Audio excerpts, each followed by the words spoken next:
transportation, make us your choice number one. It's the deal you make. You make your own deal, then you know the price is right. The great, great used car sacrifice at great, great sacrifice prices. 42nd and West Boulevard. At Brown Brothers, we put our seal on your good deal.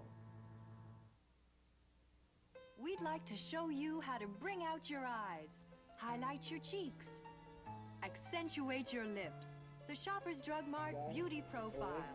It starts with a free evaluation by our experienced beauty advisor, then expert advice on the cosmetics suited to your needs. And everything is kept on file so that we can keep you looking your best. I have Mr. Faquy. He's the only meet our to stand up this morning. Today. The Shoppers Drug Mart Beauty Profile, your personalized beauty plan. BCTV. Our best showing.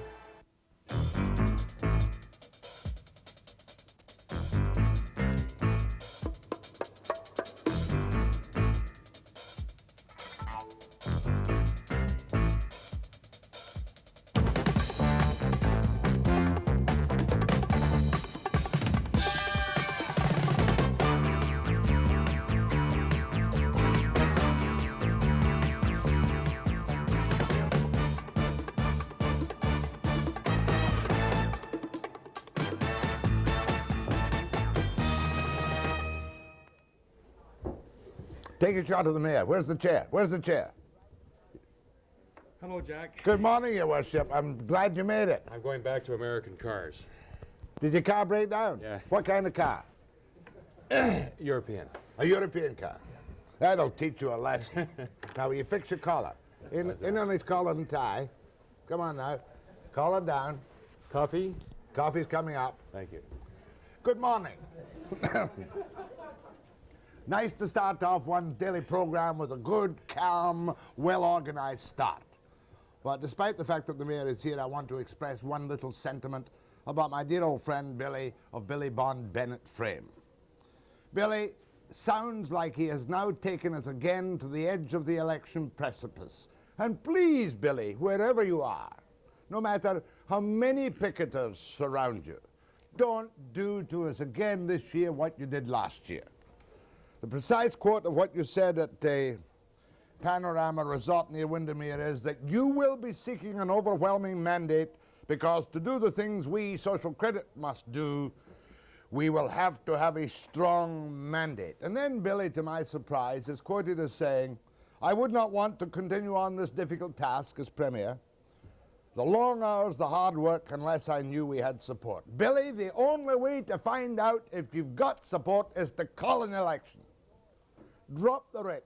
28 days later, you'll know if you have support or whether you're exiled to the wildernesses of the Okanagan. So please, Billy, don't be unkind. Make up your mind one way or another. That's just in passing. With me this morning is His Worship, Mayor Mike Harcourt of Vancouver. Hello, Jack. How Got are your you? breath back? I've got my breath back. My golf swing is ready for you whenever you're ready. There you go again. You're always interested in the sybaritic life, not me. I am dedicated to hard work. Now, in the studio also this morning is a man from C.I.D.A, Marc Faquy, who is the director, it says here, of the Industrial Cooperation Program. And he might even have some good news that there are local benefits to the incredible amounts of money C.I.D.A spends in underdeveloped areas and in which it is often accused of not doing it all that well. And in the studio this morning is the ghost of an old friend of mine. I feel as if I know him. He's been hanging around on tape for so long.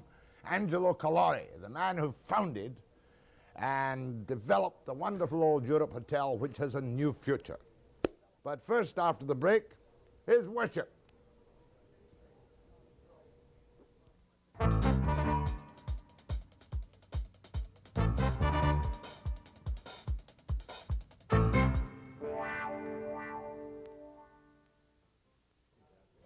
Do you think, Bennett, Mayor Harcourt should call the election now and get us off the brink, if that's where he's going to take us? Oh, sure. I think we need a clearing of the air, Jack. There's a number of issues in Vancouver that I'd like to have a public debate on and have the air clear. The BC Place, the transit issue, a number of others.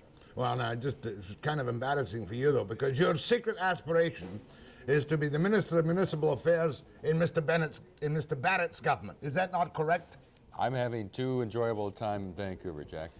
Too enjoyable a time in Vancouver. If he calls the election now, you will you No, quit as mayor of Vancouver and run for the NDP? Nope. I was elected mayor, given a mandate. I'd like to stay mayor, and I'd like to get the city going economically and do a number of other things. Fair enough. A nice, clear, simple answer, Yep. no. One day you would like to run and become Premier of the province, Mr. Well, I'll Harcourt. tell you what I'd like to do, Jack. I'd like to get the city out from under the economic tragedy that our people are facing and get the city organized for our birthday party, our celebration in 1986. That's where I'm at right now. Is the city going to bid $35,000 or upwards for one of the private boxes so you can properly entertain the officials who come to Vancouver in the BC Stadium? No, I think I'll line up in the lines for my beer and go to the seats like everybody else. I just wondered. May Brown, a very sound member of your council, is really very nervous that you have a secret ploy to hold up the stadium, especially to hold up the agreed changes to the north end of the Cambie Street Bridge. Do you plan to come up with another design for the amendments to the bridge to get into the stadium? Not at all. When did she say that? That's the She first said I've that heard on of. my program the other day. Ah. She was very concerned about the fact that you're having these public meetings again, and she says that $1 million could be wasted if you in any way back off the bylaw approved changes to the Cambie Street Bridge. Well, I think that's setting up a straw woman and knocking it down, Jack. Straw person, please. Well, I'll be specific. It was Alderman Brown was setting up a straw person, straw woman, and knocking it down. In other words, Mayor Harcourt will vote for the action on the Cambie Street Bridge as approved by the money bylaw last election. Well, I think that Alderman Brown usually follows the procedure that I'm going to describe, which is when delegations ask to be heard about an important public issue, you defer your decision until after you've heard the people speak. That's what I'm going to do. But you've made your decision on the Nelson Smythe couplet. We've made our decision on the north end of the Cambie Street Bridge. That's what I was asking. Well, sure, we made that decision, but the decision... You're not going to but we change haven't that. made a decision about the rest of the bridge because of the cost involved. We don't have the money to pay for it. $16 million. Right. So there's a number of citizens that are worried about the impact of the bridge on the west end in particular, and you know, there's a few issues surrounding it. The design of the bridge, there's people that don't like the design our engineers come up with. There's 2 or 3 legitimate issues to be talked about, which we're going to do on March the 10th. So you may delay the implementation of the present plan to give access to the stadium from the north end of Cambie Street. No, I didn't say that at all. I said that the alignment of Smythe and Nelson, It's to reverse it right now, would be very costly, very difficult, very expensive. So what I'm saying is that the issue of how to finance the whole bridge, what the bridge is going to look like, how we can minimize the impacts on the residents in the west end, and they've got a legitimate concern there. Are you planning Those are to- the issues that we have to grapple with, and those are the issues that the people want to talk about. I don't want to nag you. I just want a simple answer, really seriously. We got it. I said the north end of the bridge we have agreed to. It's funded. There's an agreement in place. And we'll go ahead. And we're ready to go for tenders. So all you're now concerned about is the traffic patterns created. The traffic patterns created, whether we're going to go ahead with the rest of the bridge, what the rest of the bridge is going to look like, those kinds of issues. Because there are elements in your council, sir, which I'm quite sure would like to delay any progress in BC Stadium. No, they voted for the north end alignment too. Our Good. council, I think, voted unanimously for that. May Brown's fears are totally groundless. Yes? And there'll be no more public money expended doing competitive consultations against the competitive consultations against the BC Place people. Now you're talking the second issue, which is BC Place. And I may say that we're having a continuing heated dialogue, but if you look at the last 2 years, all the issues that we've been having gnashing of teeth about are being resolved. And BC Place and our staff and the council are finding a much better development than when we started. So the last 2 that have to be worked out, Jack, are the commercial space and how many office buildings they're going to put between the Georgia viaducts, and secondly, the housing on the 60 acres between the Burrard Street Bridge and the Granville Street Bridge, and another 20 or 30 over to the Far be east it of from that. me to use the language that Alvin Nerod used at the presentation from which you were absent, remember? I'd already seen it 2 months ago. But he says that your plans, I'm summarizing, Yeah. to have a lot of low-cost housing are a crock. Yeah. That's what Mr. Nerod said, a Well, crock. I think Alvin's under the weather from the Christmas vacation period. That's unkind. No, it's true. I mean, to make a statement like that, you have That's what he said. You have to have the flu or something because. Oh, he merely says it's going to be an because, economic proposition whether you like it or whether you don't. Well, he said that before when he had a road design that he finally changed. He said that before when they weren't going to have any parking in BC Place. And he said that before when they weren't going to have adequate space for buses. And he said that before when they were going to have small little park spaces. He said that before when they were going to fill in 35% of the creek. And they've changed their minds in all those areas, Jack. Now, what can I say, eh? And you want 12,000 housing units and he only wants 8. So you got it the reverse.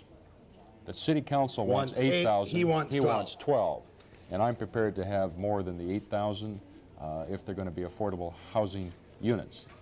So we're going to have a discussion with BC Place officials about that the next couple of months. And I thought all was sweetness and light. Oh, it is. Doesn't mean you can't have differences, though. More with Mike Harcourt, Mayor of Vancouver, after the break.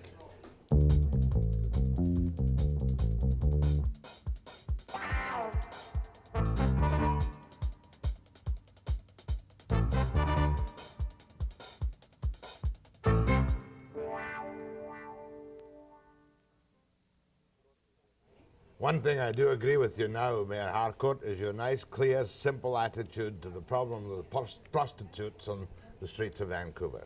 What is it you have asked this man McGuigan, now Johnny-come-lately Justice Minister, to do to the criminal code to clear this problem off the streets at long last? Well, it's a very modest proposal, Jack, and I've put it forward for a number of years now. It's that street solicitation be prohibited, whether it be by a prostitute, a customer, a male or a female, or anything in between. Under the criminal code. Under the criminal code. So Good old-fashioned back to the criminal code, but you'll be accused of wanting these draconian vagrancy laws. No, never. I've never, matter of fact, I approved of removing those because they were abused in 1972. So you have Nobody's talking vagrancy laws. What? And nobody is talking about leaving the present provision, which is only for women and only for prostitutes. We're saying we don't care who is involved in street solicitation, it's a no-no. This is strict solicitation That's for right. the sale of sex. Got it. Right. Got it. Apply and I to think the other thing that people should realize... customers and everybody else. You got it. People should realize that probably 95% of the prostitution in this town is legal. It's not a criminal offense in this country to be a prostitute or a customer of a prostitute. So we're just saying that the 5 or 10% that's bothering thousands of other citizens is a no-no. Well, you and I certainly frightened the NDP, your party fellows in the NDP, away from the ludicrous suggestion to repeal the body house laws, didn't we? Well, that was never the policy at all.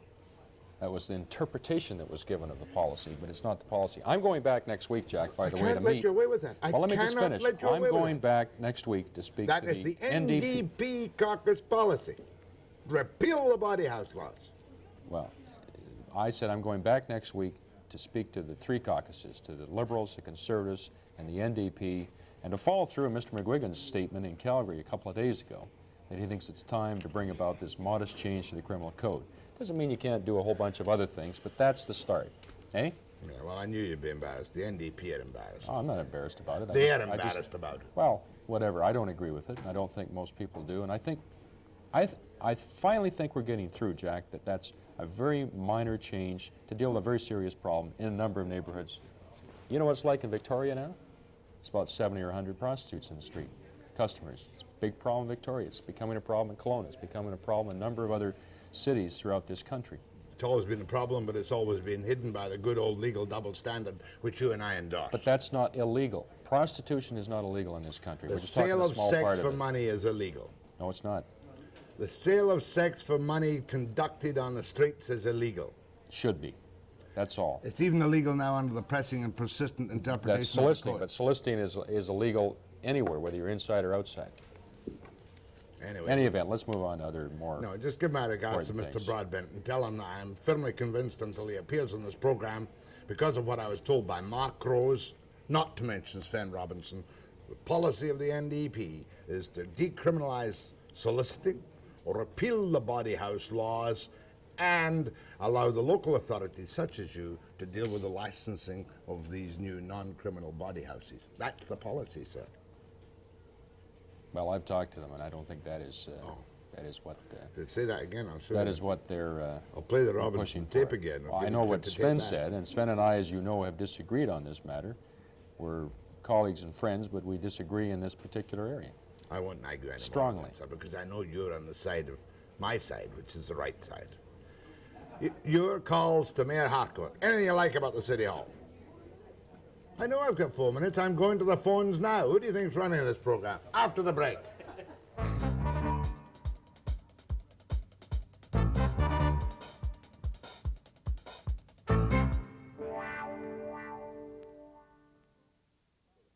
Well, your friends tell me you're doing a hell of a job as mayor of Vancouver. Oh, thank you, Jack. It's a hell of a city. It's a great city. It's enjoy. Listen, you asked me about why I want to do it and not go to Victoria. I mean, where else would you want to live? I put it to you. But mind you, don't Then you, Vancouver, and being the mayor of Vancouver is don't you think, terrific. Don't you think that being mayor of Vancouver, instead of driving your broken down car, that you could whip in a, remember the mayor used to Oh, you have mean a limousine? Yeah, haven't you got budget Yeah, for but a the limousine? oh, yeah, sure. I put it back in sent it back to the taxpayers. I cut out $40,000 in my budget for You the don't even limousine have, and the chauffeur. You don't even have a policeman around you now, do you? Yeah, but you know, the only reason people have limousines are people like you and Harry who've got such bad driving records. You got to have somebody else drive you. Say that again, I'll sue you. Go ahead to Mike Harcourt, mayor of Vancouver. Good morning, gentlemen. Good morning. Your last comment about having someone else drive for you is very interesting because your money and efforts are being put too much into little issues for smaller neighborhoods in your city as prostitution. I feel that the money should be spent more on the safety of our highways at night so they would be more marked so we could see them. I think Mayor Mike Harcourt, I'd like to have you put a comment on that issue about how you feel about where your money's going to go to make highways safer so people can live longer. Well, you're talking about our streets and not the highways. The highways are paid for by the provincial government. I realize that, yeah, but our streets themselves, I agree, they're very unnavigable at night. well, I'm not sure about at night. I think we've got good levels of illumination. Our street lights, we've got stepped up patrols by the police. That's not what I'm talking about. I'm talking about Yeah. the lines. You can't see the lines at night. You can't see anywhere in between the curbs. You just Oh, you mean in the city of let the guy in front Vancouver? of you, you know? Okay, good point. Thank you very much. Go ahead, please. Good morning. Morning, sir. Yes, I'd like to ask one pointed question. I notice on a lot of issues that come up to do with either your Cambie Street Bridge or other issues that I notice one certain group in the West End just seems to constantly be stalling you. I was wondering if there's a good reason for that. You mean Kathy Walker's group? Yes, Carol Walker. Carol and Walker, her Well, 200 followers that seem to be stalling a bridge issue, which seems to be needing to get on with in order to get the bridge in place for the time that the overflow will happen from the stadium. well, they have a very legitimate concern, sir. They have worked over the last decade to turn around that West End. Not a bad neighborhood now, except for a few problems we talked about previously. And we have upgraded the community considerably. If you look at it, the jungle it was 10 years ago, no recreation facilities, no social services of any sort, no daycare, no affordable housing. Now we've got about 1,000 units of senior citizens housing, some proper daycare, community center, et cetera. We put in some traffic diverters to divert the through traffic out of the neighborhood streets to the regular streets, and they're concerned about the bridge pouring traffic onto Nelson Street and some of the other local streets and undoing a decade of effort. So I think they've got a lot at stake and they've got some legitimate concerns. But they're not going to hold up the Nelson Smythe couplet, are they? No, but we're going to have to deal with the through traffic issue, Jack, of people going along Nelson Street and keep those neighborhoods secure, and that's a legitimate neighborhood concern. Sure, but it won't hold up the Cambie Street Bridge. No, but we're going to have to solve those problems for the people in the West End. Good point. Go ahead, please. Yeah, good morning, Mike. Morning. Just two quick questions for you here. Yeah. The first of which is, are you seriously, or is council seriously going to have any negotiations with the Musqueam Indian Band with the local services agreement? We've completed those negotiations. Oh, okay. Well, We've not only completed them, but we've reached agreement with the Musqueam Band on the services that we will provide and they're paying for, and those that they don't want us to provide, they're having taken care of by a local contractor. Second point. what are you going to do with Granville Square? Granville Mall? Granville Mall, I'm sorry. Oh, it'll be taken care of by redevelopment, sir, over the next 5 years. You'll Thank you. recognize that area of town in 5 years. Go ahead, please. Hello? Yes, you, sir. Yes, Mr. Harcourt. Yes, sir. Mayor Harcourt.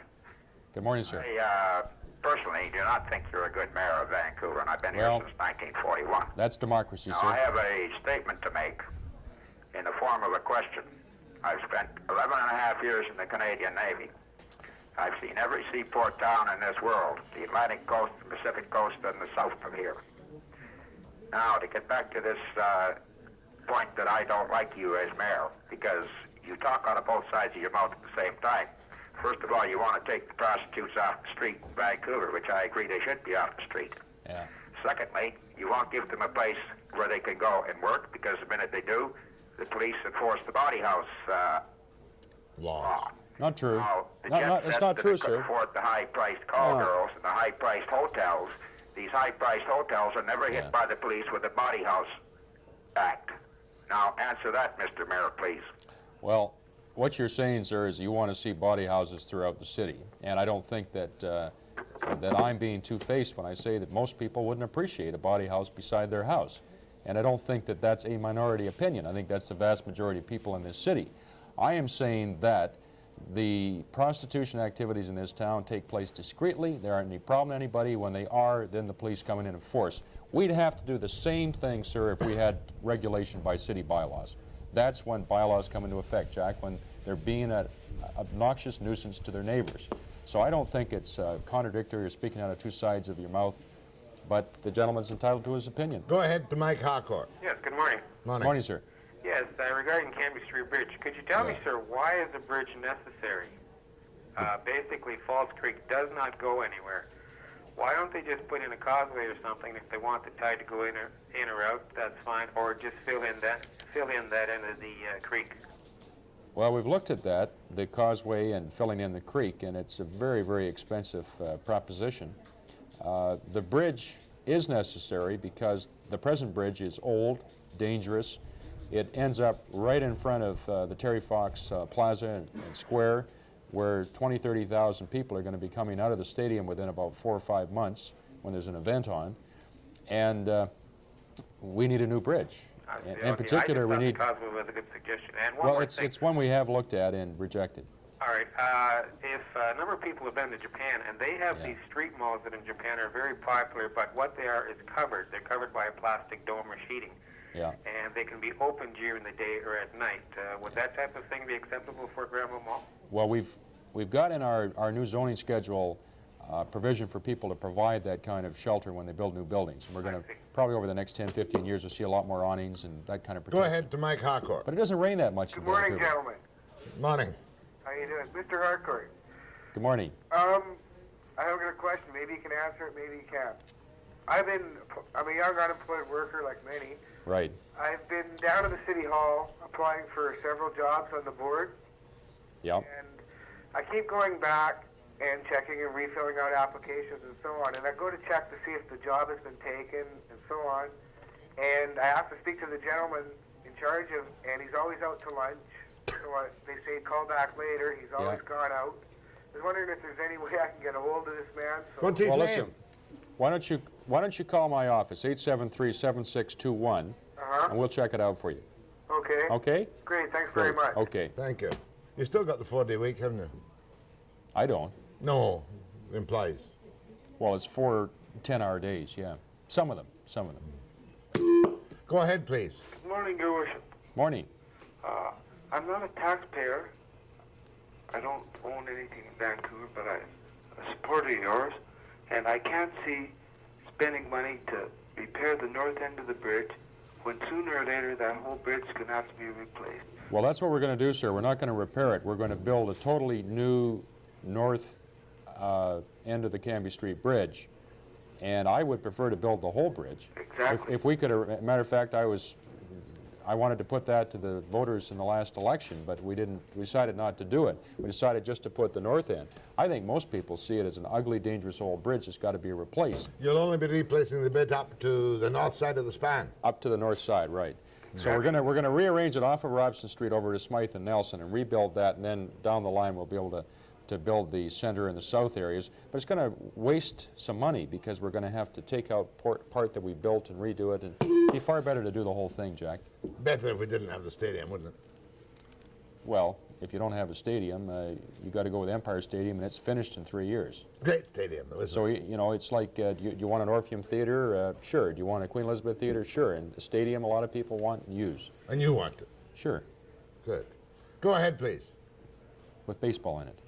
Oh, got to be baseball. Matter of fact, we're going down to Phoenix in March again to get a Major League Baseball team, speak to the owners. How are you traveling? I'm not traveling by Nelson's double prop plane. You know, that's what really upset me. They accused me of going on his jet, and it wasn't even a jet. I didn't mention it. I know you didn't. Go ahead, please. Hello. Yes.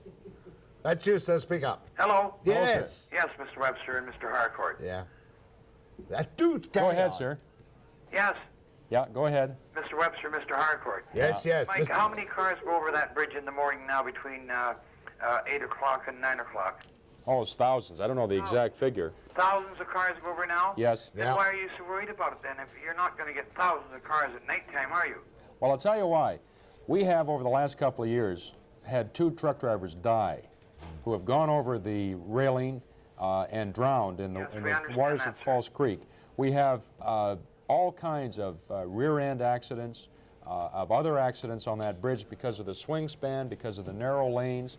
It's just a totally inadequate bridge. Secondly, we can't pour those thousands of cars into the entrance to the stadium because you'll have a catastrophe. You've got all those cars and all those pedestrians. You just can't do it. Yeah. So we have to at least do the north end of the bridge. We might as well do the whole thing. Make a great picture. Half a new bridge and half an old bridge, wouldn't it? Well, it should be an embarrassment to us, you know. I mean, we should rebuild the whole bridge. If we can get the financing in place, we should go ahead and do it before 1986. Well, if the NDP wins in May, maybe they'll kick in this. I mean, you know how they are. You want $100 million? You got it. Well, actually, they came up with a good, Dave Barrett came up with a good $300 million public works scheme. $500 million. Well, no, it was $500 million all told, but $300 million public works scheme, which could be utilized to do things like a new Cambie Bridge. It's a good scheme. It's one of the best I've heard in the country. Today it sounds good. More with Mike Harcourt after the break.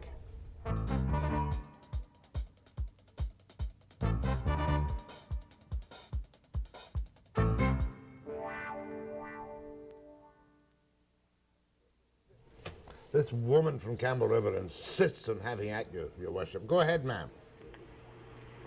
Where are you? Are you there? Well, for goodness sake, speak up. Hold on. Jack, you look happy and smiling today. Well, is that not rather pleasant? Yes, it is. Instead of being an old grouch? Us Scottish people never really are grouchy. We just like to see things done right. But anyway, I'm thinking man's quest for sex will always be in demand. Man's quest for sex will always be in demand. Yes. We're not, well, and women's too. I mean, Yes, I'm not, okay. let's Listen, not be sexist if you about had it. a brothel in Vancouver, you wouldn't have street soliciting anymore, would you? Do you want to run it? Pardon? Do you want to run it? Not really. You want your daughters to serve in it? Well, if it's going to help get it off the street, sure. At least 11 to 15-year-olds won't have to be standing there because they won't have a customer. The 11 to 15-year-olds are a separate problem for which laws are presently available. Is that not correct? Which we've taken an awful lot of time and energy and effort to try and deal with the young juvenile prostitutes with the Senator maybe with Hotel less and rape outreach and programs. no longer would have to feel, rejected. Thank you, Yeah. ma'am. Thank you, ma'am. Well, hate these calls. Go ahead from Victoria. Jack Webster. Yes.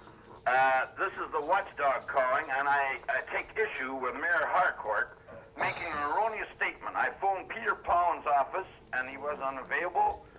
So therefore, I was switched over to the police chief, and I sat through the police board meeting on Tuesday to bring Mayor Harcourt up to date.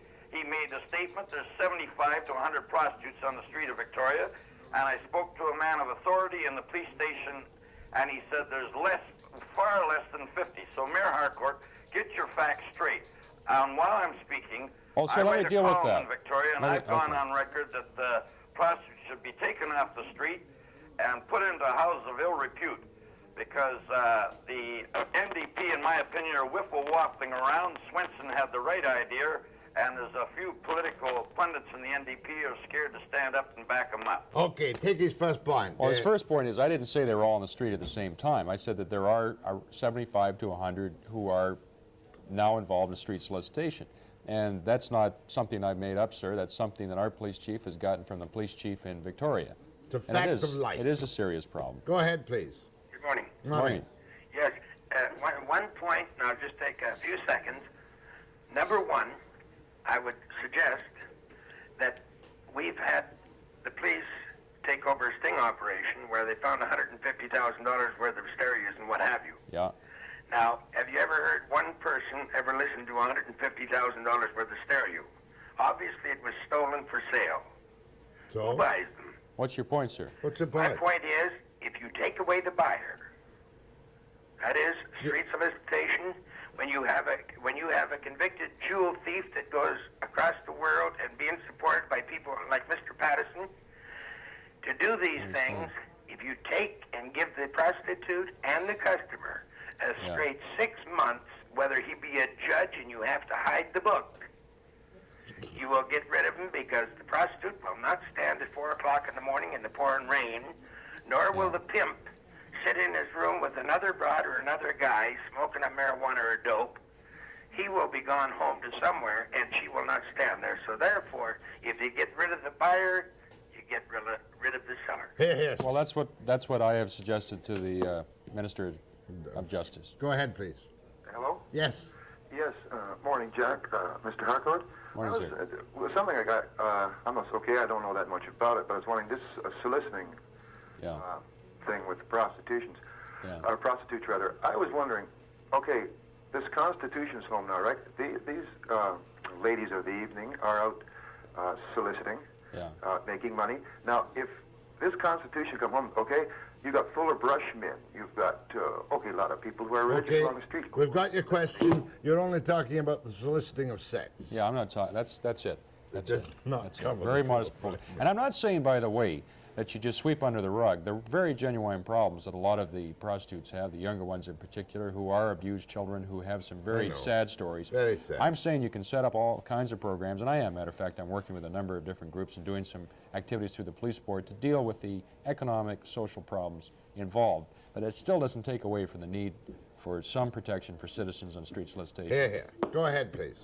Yes, I have two questions. First of all, one is about, I was wondering, is the city directly involved with the transit system, or is that just the provincial government? Oh, and perhaps you could give me a little dissertation on this, because I see you're on some new commission which you don't like. I said I would consider being part of it if it was a genuine regional commission. See, the man in the street doesn't really give a dash. It's of course. Who runs it? Of course they don't, as long as it's a good system. somebody runs it, And that's my point too, Jack. I think what the public wants is a decent transit system. And I don't think you can have a decent transit system, though, when you got 5 different bodies running transit like we have right now. And you remember I came on your program 2.5 years ago and said I'm not going to seek renomination to the Urban Transit Authority because we're headed to a mess. Right, We're that's there. true. We're there. And either you stand on the sidelines and say, I told you so, or you jump in and try and sort out the mess.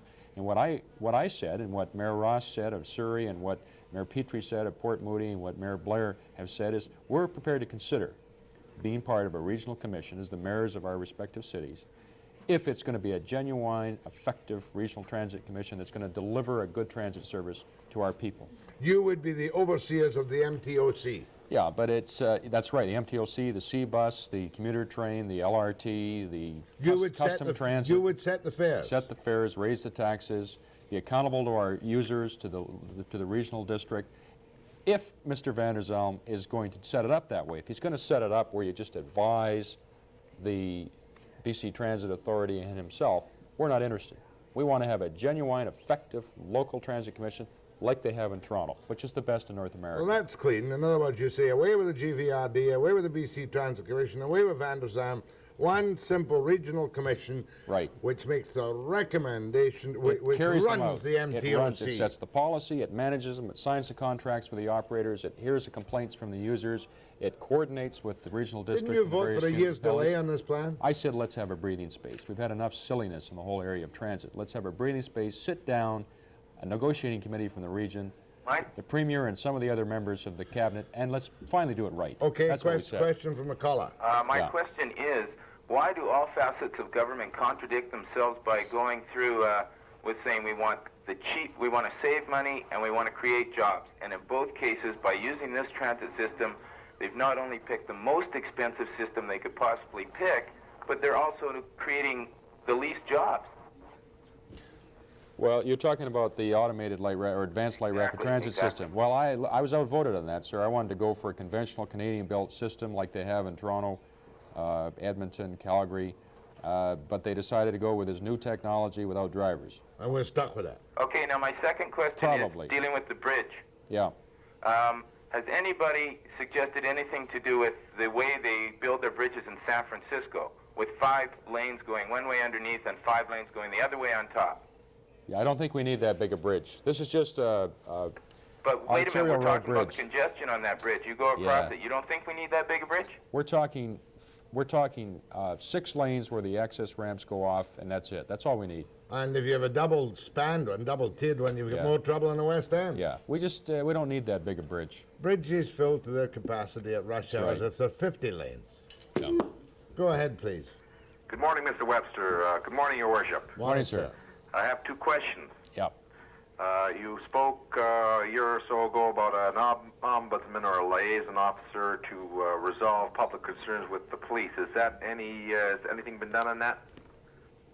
You're talking about the BC Police Commission having a person assigned to it or working with it to deal with citizens' complaints about police behavior. Right. The BC Police Commission have heard our representations. We have recommended that. It's up to the Attorney General now to bring forth legislation to do that. That's the job of the BC Police Commission, to listen to complaints of the public. No, we're talking about a citizen who makes an initial complaint against one of the 12 police forces that are under the BC Police Act, including Vancouver. That sometimes there's accusations that people feel intimidated, or they feel they're not getting a fair shake at the initial investigatory stage. We're saying you have somebody there just to monitor, to make sure the citizen's getting a fair shake. Form of an ombudsman.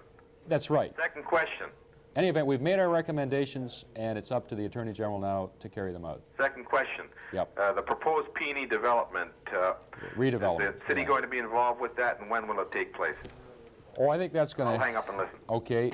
The city has agreed to a concept plan for the P&E, redevelopment plan for the P&E. It stresses a lot more open space, a Granville Island-type facility that's really attractive, exciting, and scaling down of the activity. That's going to evolve, though, sir, because you're going to find a shift of a lot of the trade shows and, of course, the stadium opening up downtown with the Trade and Convention Center opening up. That's going to take some activities away. And I think eventually you see the agricultural community shift out to Cloverdale and Langley, and a lot of those activities will shift. So the P&E will change and evolve and redevelop over the next 10 or 20 years, not all of a sudden. Last call. Go ahead, please. Hello? That's you, sir. Yeah, Mr. Mayor. I have 2 suggestions to make. The first one concerns street signs in Vancouver. Right. Some time ago, they switched to plywood signs. And I noticed it's easy for a kid to jump up and simply knock them off. Why don't they go back to the old metal ones? Metal signs? I'll take that up with the engineer, sir. And the other suggestion is, it's difficult to find house numbers in Vancouver. Quite often people don't put one up, or it's fallen off, or it's not legible, or it's hidden somewhere. Isn't it possible to use a European-type system where a standard number is issued, especially to a new building, which has to be in a prominent place? It would be easier for mailmen, it would be easier for anyone that's visiting the city, as well as downtown. Quite a few of these high-rises don't seem to make any effort to display a number. Your Worship? Good point. Good point? Good point. It's a good point. That's all I need to say about it. When's your next crisis? That demolition bylaw going through to take away more affordable housing? I don't think it's a crisis. I think the bylaw basically says that we don't want a lot of empty holes sitting around for 2 or 3 years when we could have a building there with people in it.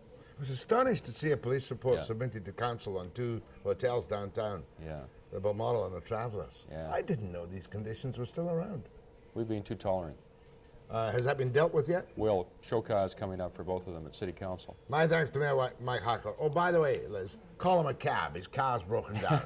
Listen, Jack, I'd just like to say that I'd like to say that the memorial service for Jim Canary yesterday was a very touching, moving event, and I should have mentioned I congratulate the trade union movement and other friends of Jim for that. It was a marvelous memorial for a very fine man. Yeah, quite a tragedy at such a young age. It was. My thanks to Mayor Harcourt. Thank you. I'll be back after the break.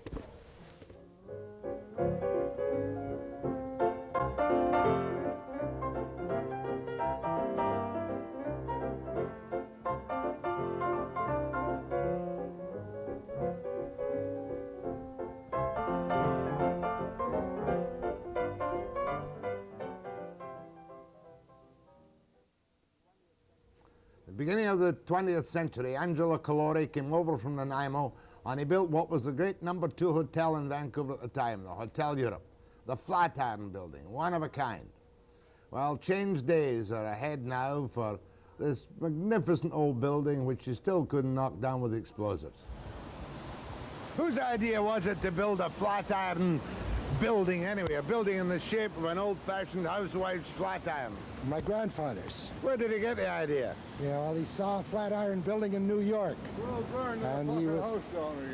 And he was adamant that he was going to build it on Flatiron building in Vancouver on this property. Well, you spent a lot of your life in this, Andy Rocco, now pleasantly retired in White Rock, but Angelo Calori, do you remember why he put his name up on it? I have no idea.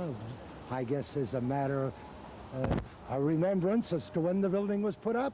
And tell me, would it be easy for anybody to knock down or burn down this building? No way.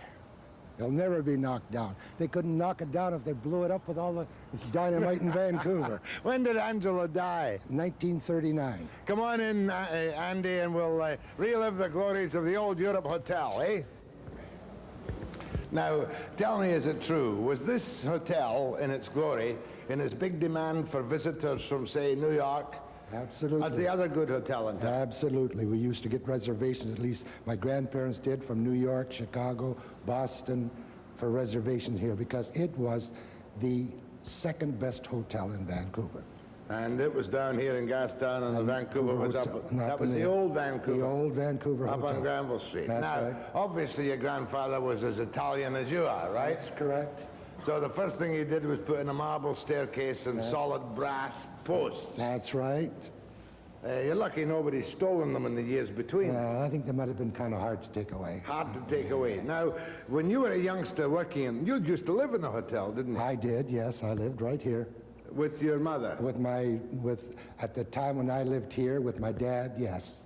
And my stepmother. My mother had passed away at that time. I see. When I Now, lived here. when you came in those days, wasn't there one of the biggest bars in this part of the world around here somewhere? Don't I remember seeing a big bar here 20, 30 years ago?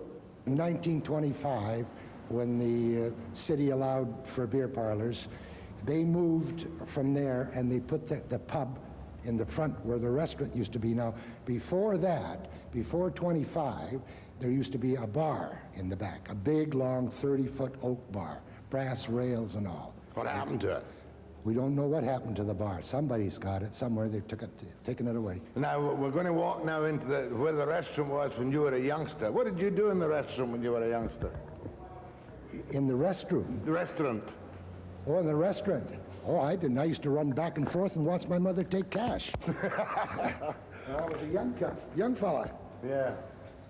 But was this a high-class place? Very high class. Now, we had all the clientele that we had here were all the business people, the ship chandlers, all the Woodwards, all the big business people used to come and have lunch here. Are these the original tiles still on the floor today? These are the original tiles. Yeah. On the floor today. That's the original plaster in many parts of it. The original plaster on all of it outside of whatever additions they put on after upstairs. It would have been a shame to tear this place. How many rooms did you have in it in the beginning?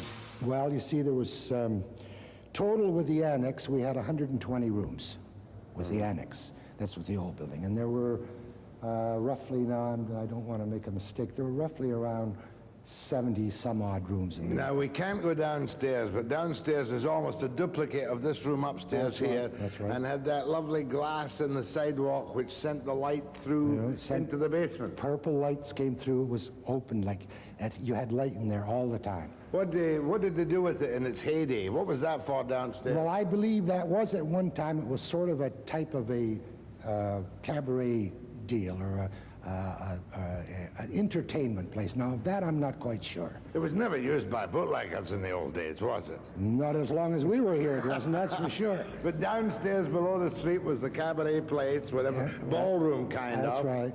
And up here was the restaurant. This was the restaurant up here. And this is what became the pub.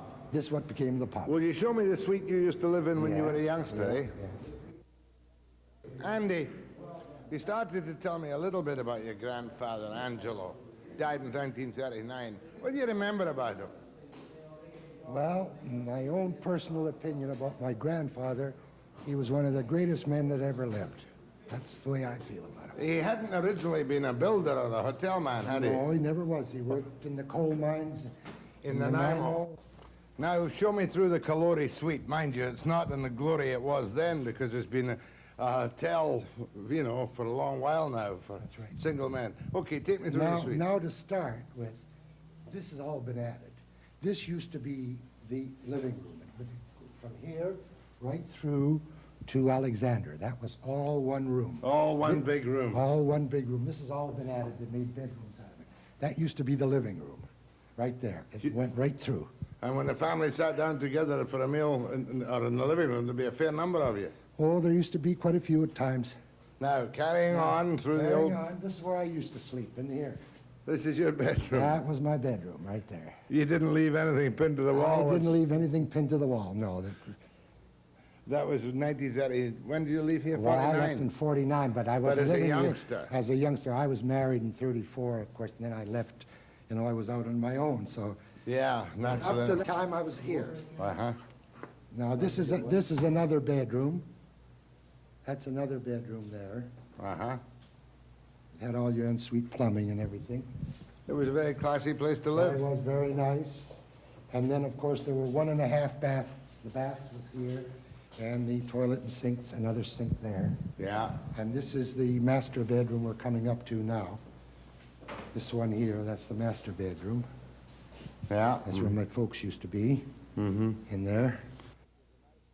And this was a nice little semicircular dining room at the very front of the old Flatiron Hotel. That's right. Now, when you look back over the years, was it an easy hotel to run? It was in those days. Oh, no problem. We had a very good clientele here for years and years and years. But 1988 to 1920 would be the halcyon days of the hotel. That is right. Up to 2022, and then my grandfather leased the hotel, and there was someone else came in here, and they ran it until the old depression hit, you know, in '29, and they couldn't make it go, so we had to come back to work. You took it back again. That's right. That's when I came back to work, when I was at that time. Did you have many troubles with the inspectors even when you were running the hotel? Well, no, you'd get the odd. In later years we did. Like, for instance, I felt that they made us ruin the elevator. The elevator was the most beautiful thing you ever saw. It was all in copper, you know, all copper strips. And they made us close it in, they said, for fire. Well, I said, you can't burn this place down. And they said, oh, yes, the flames. So it was closed up. They spoilt that, and then they wanted us to build another fire escape, which was unnecessary, which we didn't have to do. And what did you tell them about that fire escape? You can tell that story now. Well, I told him, at the time, he said, well, you've got to have, I said, look, the access here is beautiful. You can walk, everybody can go right up the hall, right to the fire escape, down the fire escape. Now, I said, I'll tell you what I'll do. I said, I'll build a fire in one of these rooms. And I said, if the fire goes past this room, I said, I'll put the fire escape in. They didn't come back on that? No, they didn't. Because it's built with steel and concrete. That is correct. All the way through. There's no way you can burn this place down, believe me. Do you remember the ship that blew up in 1941? Well, I wasn't here then, but it was a something park. It was something park. And it blew up half of the waterfront downtown Vancouver. That is correct. And it blew out practically every window on Water Street and along Powell here, and there wasn't a crack in any of the windows of the Europe Hotel. Then we had an earthquake. I forget the year of the earthquake. All the windows were cracked, and the building across the street that used to be McDonald's had a great big crack down the side. We never had a thing. That's the way it was built? That's the way it was built. The grandson of the man that built the Hotel Europe, one of the two finest Flatiron buildings in North America. That's correct.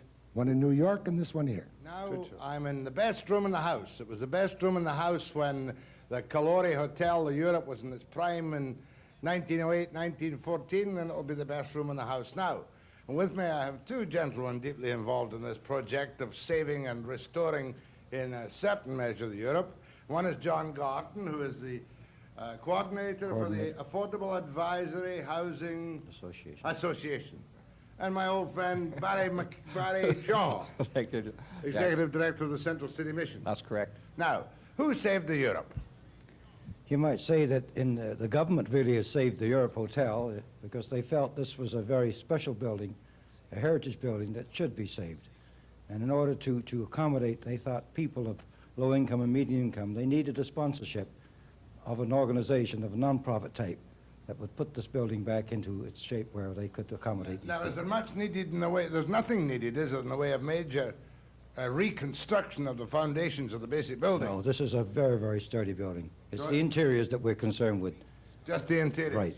Now, are you going to keep that beautiful brass rail and the marble staircases at least to the first floor? Until the first floor, yes, from the lobby up to the first floor, it will be retained. It'd be sacrilege to take out that brass rail and It would. marble staircase. How many units are you going to put in it? 84. 84 units? 84 units. They'll be made up of some suites, as you see here, Jack, and we will have one-bedrooms and bachelor suites. And who will occupy these? Because this suite we're in right now is really a prime location. If you did this up in free enterprise, you could rent it for $1,000 a month, but that's not the intent, is it? No, it's not. We'll take your application, but we won't charge you $1,000 a month. It is for affordable housing. The prices will range according to the location in the building and the size, between $200 to $450. So and this is completely furnished. Will that be on the old income formula of a quarter of your income kind of business? That will be the basis of it, yes. And completely furnished? Completely furnished. Oh, yes. With a stove, fridge, and sink in each unit. Will you restrict it? Will there be family units in it too? We're looking at the possibility of family or single-parent families, working people, retired people. Where are you going to get the money? Oh, how much did it cost to buy the building this time? The property itself was $1,350,000. The renovations we expect will be in the nature of some $2 million. That's about $3 million for how many suites? That's for 84 units. Now, when are you going to polish up the brass rail and shine up the marble steps and have the official opening? We're looking in hopefully early October to have the official opening. Early October, eh? And you've got the mortgage money in this tight Mortgage is market. in place, yes, we have. Of course, it's backed by your government. The Canadian government is supporting this. Praise of governments is not allowed on this program, John Gordon. But We're at very least- grateful to them. We really are, Jack. At They've least they came supported through with us. the money. They have. They've Oh, now supported I've got us. a remarkably. special promise for you. Andy, alias a.k.a. Angelo Rocco, has promised that he will appear at the opening if you invite him in his top hat, white tie and tails, giving a very creditable life-size performance of the original genius of the Europe Hotel, Angelo Calori. We're counting on it. The Canadian International Development Agency has taken its share of critical lumps over the years. They're always being accused of this, that, and the next thing. The last thing I remember which drew the public heat was some massive grant, I think, to Morocco to build a huge concrete statue on the 10th or the 20th anniversary of their particular revolution. And here are we with Canadian funds building a concrete statue in Morocco, some huge thing. Well, here this morning is Marc Faquy, who is the Director General of the Industrial Cooperation Program of C.I.D.A. Tell me, do you get attacked and slammed much as you make your way around Canada, Mark? Not very much. In fact, many of them do like us a great deal. Why do they like you? Why do businessmen like C.I.D.A.? Well, there are a few little errors, of course, that an organization such as C.I.D.A. may have made in the past and may make still in the future. But there are also a great deal that we are doing which is pretty good. We are organizing, among other things, aid program, development program in about something like 80 developing countries in the world, in places like Asia, Latin America, the Caribbean, Africa. And these kind of programs or projects sometimes are something pretty close or similar to the kind of thing that one organizes if one wanted to mobilize or generate regional development in Canada. But you can imagine how much more difficult it is to do these things in places like faraway places like Asia, again, Latin America and Africa. What's the budget for C.I.D.A. this year? Well, the budget is about $1.2 billion. It is spent right across the developing world. It is spent in a various form of activities. There's a bilateral program, which is, government-to-government type of agreements. Some of the money is given to international organizations like UNICEF, UN organizations, and also certain international financial institutions. And what I would like to talk to a little bit more precisely myself, we've got in recent years a very good and a smallish but extremely effective young program, which is called the Industrial Cooperation Program. That's what I want to talk to you about. Now, for instance, just to get the broad picture, first of all, of that $1.2 billion, a lot of people sitting in the pub will think, goodness gracious me, or words to that effect, There they go, giving $1 billion to some grubby little country, and they'll spend it in graft and corruption. True or false? Definitely false. You know, a lot of it and most of it and the very large majority of it is spent and well spent. I would think, I would even add that there is very little corruption involved. Sometimes there may be, or there may have been in the past, some error of judgments on one project or another. But again, one has got to remember that one is operating in a very, very difficult milieu. Yeah, but the point I'm making is, of that $1.2 billion, how much of it is spent in aid in Canada to go overseas? Well, the very large majority of it, you know, is spent here in Canada. The money does not even leave the country because it's being used to pay Canadian consultant services, to pay for Canadian equipment that is being sent abroad to implement these projects. Now, I see, for instance, here, this is perhaps an old one, Crippen International, Vancouver, British Columbia. $3 million for the construction supervision services on a reservoir, a dam, 2 power stations, etc., etc. Now, when you decide to give Sri Lanka, that's the new name for Ceylon, help on that, do you then come back to Canada and get companies to bid for it? Exactly, and then in this case, you know, the $3 million that you are referring to, I don't know this project, I'm sure that the money went to Crippen to deliver a service in Sri Lanka. So in effect, none of this money, or very little of this money, except perhaps a very, very minor part in terms of local costs, has gone to Sri Lanka. But they do have a project in Sri Lanka built with that money. Now, is C.I.D.A., and I hate to ask this question because I should know the answer and I don't, is C.I.D.A., is that Canada's external aid? This is the Canadian International Development Agency, and it's the arm of the Canadian government in charge or responsible for organizing the Canadian aid program abroad. So it operates in all 3 continents where there are developing countries, and you know, the only other places where it doesn't go are places like industrialized countries, of course. Yeah, but the point is that if I'm a businessman, I can get my share of the lolly, or my share of the business, if I come to you and say, hey, I want a slice of this C.I.D.A. pie, I want a bid. Yes.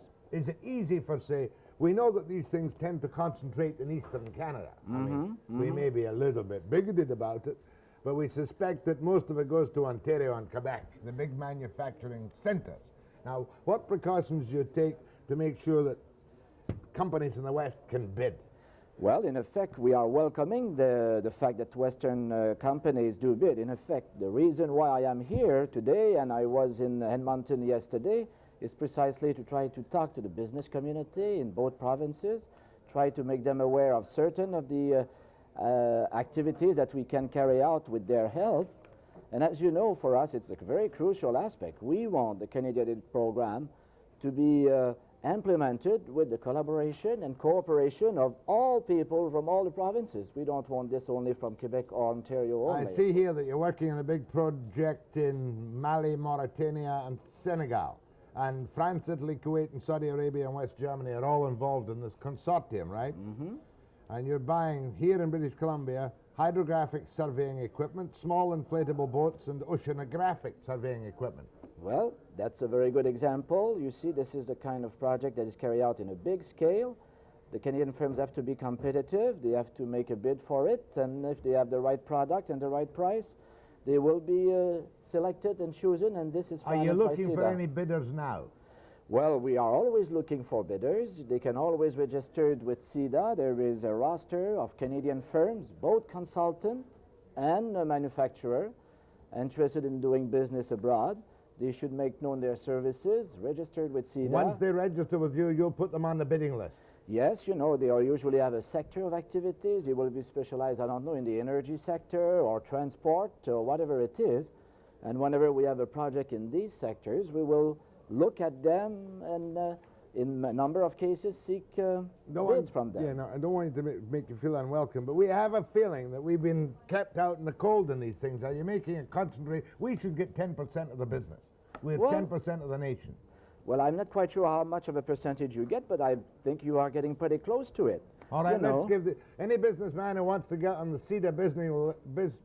bidding list and get his share of the lolly should write to C.I.D.A. 200 Promenade du Portage, Hull, Quebec, and I hate these numbers, K1A0G4. Is that right? That's exact. Or yes, through that's any correct. federal government office? Or here in Vancouver and in Victoria also.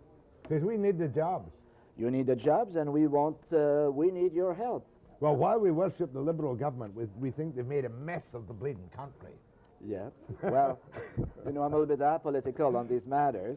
I'm more interested in politics in these developing countries than here in the country. Okay, just write to C.I.D.A. that address 200 Promenade du Portage, Hull, Quebec, and say, I want on the bidding list. And you'll put them on the bidding list if they qualify. If they qualify, they have to be, of course, an honest firm, a reputable firm. They've got to have an expertise in one sector of activity or another. And I'm talking now of the manufacturer as well as the consultant industry. Well, we need all the jobs. We're prepared to tolerate foreign aid, providing much of it is spent in British Columbia. Yeah. Eh? Yeah. May I mention a little something? You know, one of the great ways of doing aid nowadays is the effort of the Canadian government to try to involve in a much greater way the Canadian private sector into development in developing countries. You know, the tradition now, traditional aid and the way to establish economic relations with the developing countries has been to trade, you export or you import, through a bilateral type of program where the Canadian government comes to an agreement with the government of Nigeria, let's say, or I should say Tanzania as a better example. But now in recent years we have developed new avenues, and this time we are trying to bring some assistance to the Canadian private sector when they want to think in terms of investment in developing countries. Because many of these developing countries feel... Looking for partnerships. Joint ventures, because, frankly, they feel that trade is a little bit to their disadvantage. So they want to have a local production, they want to create employment, and more important than everything else, they want the Canadian technology. So we are trying to encourage this transfer of Canadian technology into the developing countries. And you'll answer every query you get through this program. Through this program, indeed. My thanks to Marc Faquy, Director General of the Industrial Cooperation Doohickey Program of C.I.D.A. I'll be back with TAFQ after the BREAK.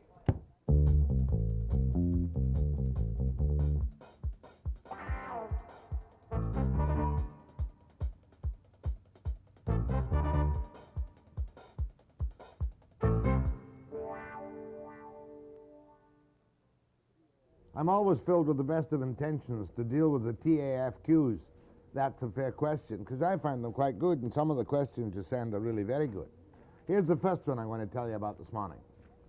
Why won't the Bank of Montreal let me renegotiate my 5-year mortgage with only a 90-day penalty? The loans officer promised me he would, and now the bank's gone back on its word. Help me, Jerry Thompson of Cloverdale. Well, Mr. Thompson, you are a small part of a big headache for the Bank of Montreal. It is true that up until last fall, bank managers and loan officers were telling customers that renegotiations were possible to pay off for the 3-month clause, despite the contrary fine print. And I have a feeling that these loans officers were promising this escape clause in order to make 5-year mortgages at about 18% a little more palatable. Or is it palatable? Palatable. The bank, I am reliably informed, has even gone so far as to hire a special PR flack to smooth or try to smooth the troubled waters. Ain't easy. Now, the bank's policy is to honor these verbal promises of paying off with only a 90-day penalty. If the loans officer you've been dealing with denies having made a promise, you're out of luck. But the bank has struck a sort of committee to sort out fact from fiction. Your case will be put under consideration. Right? We'll tell you more about that. We'd like to have the Bank of Montreal on about that to be quite fair to them so we can straighten the whole thing up. Next question. Where does the Surrey School Board get all its money to have students travel around by ICSAT, taxi? Can you find out? You'll remember the other day, a caller on the program said, what are all these taxis running about Surrey? Well, we checked with the Surrey School Board, and one of the top high Hagians confirmed that individual schools are permitted to use taxis to transport students around for extracurricular activities where economies can be achieved.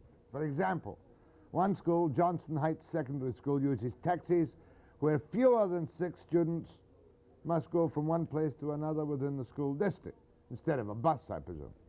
Superintendent Silver told me the school has established a budget of $1,200 a year for transportation and supplements this with fundraising activities. If it's cheaper to send a cab than a bus, they send a cab. If you object to your tax money being spent on taxi cabs, complain to the superintendent of the Surrey School District, Doug Jennings, at 596-7733. Next Taft year. When I built my first home a couple of years ago, no one told me about the BC First Homeowners Grant. And now that I know about it, the government says I'm too late. Is this fair? From Flori Gonsalves, Osias. Well, the Ministry of Housing has been advertising the first Homeowners Grant program since 1976. And it'd be difficult to find a real estate salesman or a bank loans officer or an individual who didn't even know about the grant. But even in the unlikely event that no one told you about the program, the legislation provides for a 1-year period during which you may apply, commencing from the first day you move in. If you fail to apply during that year, you're out of luck.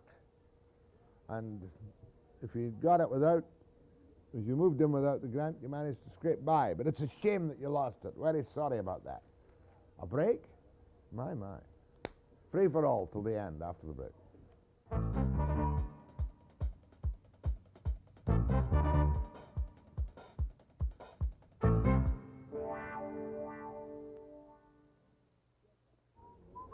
Good morning again. Go ahead, please. Hello? Yes, sir. Yeah, I tried to call when the mayor was on, but unfortunately the lines are busy and I couldn't get through, and I know what I'm about to say is a bit unfair in that he won't have a chance to respond to it, but I'd like to say it anyway. I would never vote for him again for the simple, well, for 2 reasons. One is the poster bylaw, and the other is the street solicitation bylaw. I felt that both of those bylaws were an infringement by the city council on the right of freedom of speech and expression by the council. And, I don't. Nobody has full freedom of speech, you know that. Well, the thing I disagreed most about with the street solicitation bylaw was it made it a city offense to discuss something on the street that is not a criminal offense. And no matter what you say, that is an infringement on freedom of speech. Yeah, the poster bylaw, I must concede, was a bit stupid. I like these poster stanchions in Paris where anybody can put up their posters regardless of what they are. Okay, I'll give him your regards and tell him he's lost 1 vote. How old are you? 29. Where do you live, in Vancouver? Yes, I do. Okay, one down for poor old Michael. Go ahead, please. Good morning. Yes, could you tell me if the Vancouver wards bylaw was passed? No. It wasn't passed? Oh, you mean the ward system? Yeah, did the provincial government passed, yes. set a 60% minimum? No, it's in the hands of the provincial government, and out of sheer embarrassment, it will have to amend the Vancouver Charter this year. There's no doubt about that. But they achieved the 60% that was required. Yes. Yes. My understanding, they only had 59 point something. Close. Yes, but can the provincial government reject it on the basis of being close but not achieving it? Not this time. Not this time they won't. No. Don't worry about that. Mind you, I think the ward system is a waste of money. But it's very bad for Cope because York will get defeated as sure as God made little apples. Yeah, but aside from politics, if they say it's a 60% requirement and you only receive 59%, legally they say it hasn't achieved the 60%. They can do what they like by charter amendment. They could make it 20% if they want to do it. It's only guidance to the provincial government who writes the order in council. Don't worry about it, old chap. You're panicking for no reason at all. From Campbell River. Morning, Jack. Morning, old fellow. Hey, I talked about your NDP on your $300 million municipality work programs. Yeah. What are you going going to do after you build your bridge? What are you going to do with the money then? I mean, this is supposed to be shared with everybody, not just to build a freaking bridge. Is that you, Ralph? Yes. I thought it was. God damn it, you and your NDP are getting me down a little bit. I'm not an NDP. Oh, come on, Jack. That's the headquarters for Davy Barrett. You know it is. I'm an AGA. Yeah? AGTA. That's me. Well, they want to put out this, one says 300 million, one says 500 million. They don't really know where they... But the thing is, they want to borrow money on resources, but they don't want to sell resources. So what are they going to get the money from, Jack? Get your coal mine open. I'm all for your coal mine. I'm all for Quinsam. Although I love the salmon. In a can. Go ahead, please. Hello. Hello there. Mr. Webster. Yes. I was trying to get on when that C.I.D.A. man was on. You're copying my accent. Eh? You're copying my accent. Is that right? Yeah, hold on. I'll talk to you off there because I've got to take a break. Uh-huh. Hang on. Yeah. Don't go away. Keep the heat, right? Don't go away. Yeah. After the break.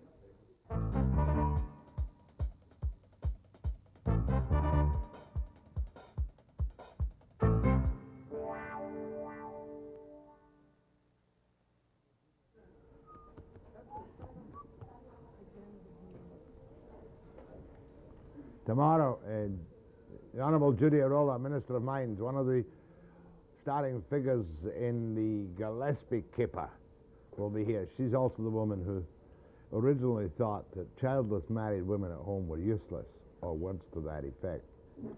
Judy's bright, though. She'll have a good bash with her tomorrow morning. Nothing else planned at the moment, but we'll have to come up with something other than politics, otherwise she'll be mad at me. 9 a.m. precisely.